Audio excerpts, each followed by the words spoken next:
Ragging,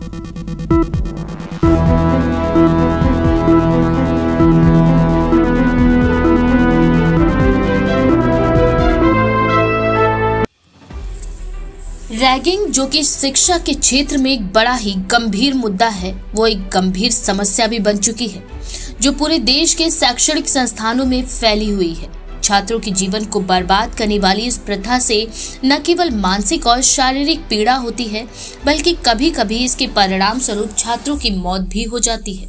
हाल ही में केरल के कोट्टायम में एक सरकारी नर्सिंग कॉलेज में एक रैगिंग से संबंधित घटना ने इस समस्या की गंभीरता को फिर से उजागर कर दिया है। एक वीडियो जिसमें एक छात्र को प्रताड़ित किया जा रहा था, सोशल मीडिया पर वायरल हो गया और इसकी जांच केंद्रीय पुलिस द्वारा की जा रही है।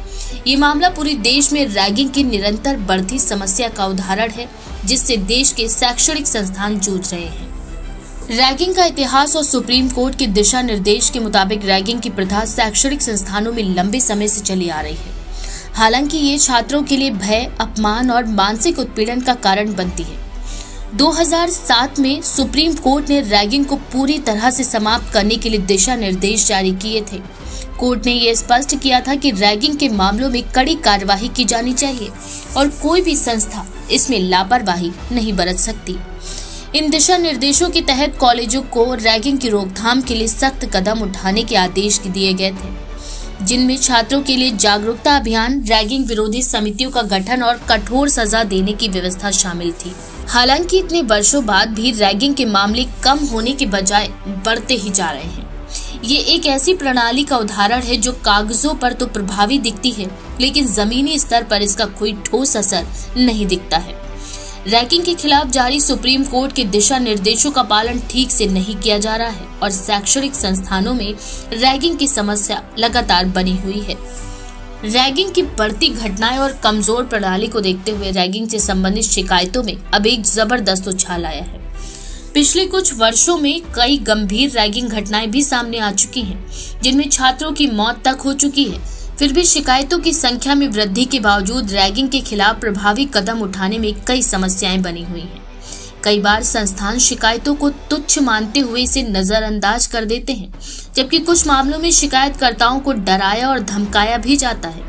ये स्थिति और भी तब जटिल हो जाती है जब रैगिंग के मामलों में जिम्मेदार व्यक्तियों को ढूंढना मुश्किल हो जाता है और गवाही लेने की प्रक्रिया में भी देरी होती है। रैगिंग की वजह से होने वाली मौतें और शारीरिक तथा मानसिक चोटें छात्रों के लिए गहरी समस्या बन चुकी हैं। इसके बावजूद भी शैक्षणिक संस्थानों में रैगिंग की रोकथाम के लिए कड़े कदम नहीं उठाए जा रहे।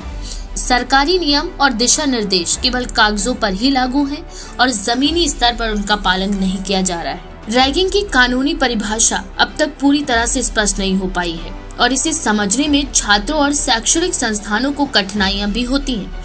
यही वजह है कि कई बार संस्थान रैगिंग के मामले को सामान्य झगड़े या छात्रों के बीच की शरारत मानकर टाल देते हैं।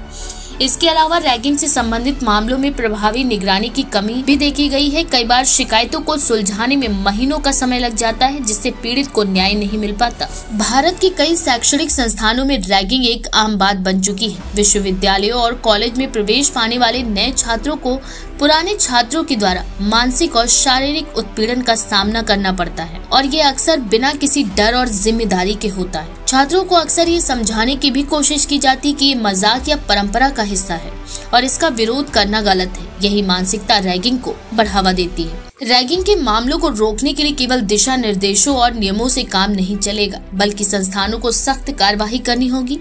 रैगिंग के आरोपियों को कठोर सजा देने के साथ साथ संस्थानों को ये सुनिश्चित करना होगा कि वे शिकायतों को गंभीरता से ले और उसका शीघ्र समाधान करें। इसके अलावा छात्रों को रैगिंग से बचाने के लिए विशेष सुरक्षा उपायों को लागू करना होगा, जैसे कि वीडियो निगरानी, रैगिंग विरोधी हेल्पलाइन और छात्रों के लिए मानसिक सहायता सेवाएं। रैगिंग एक गंभीर समस्या है जो छात्रों के मानसिक और शारीरिक स्वास्थ्य के लिए खतरनाक हो सकती है। हालांकि सुप्रीम कोर्ट ने रैगिंग के खिलाफ दिशा निर्देश जारी किए थे, लेकिन इस दिशा निर्देश का सही ढंग से पालन नहीं किया जा रहा है। रैगिंग की बढ़ती घटनाएं और संस्थानों की लापरवाही ये दर्शाती है कि ये समस्या अब भी हमारे शिक्षा तंत्र का एक गंभीर हिस्सा है। अगर इसे जल्द ही खत्म करना है तो हमें इसे एक सामाजिक बुराई के रूप में पहचानना होगा और इसके खिलाफ ठोस कदम उठाने होंगे। साथ ही साथ शैक्षणिक संस्थानों को अपनी जिम्मेदारी निभानी होगी और छात्रों की सुरक्षा और अधिकारों का सम्मान भी करना होगा।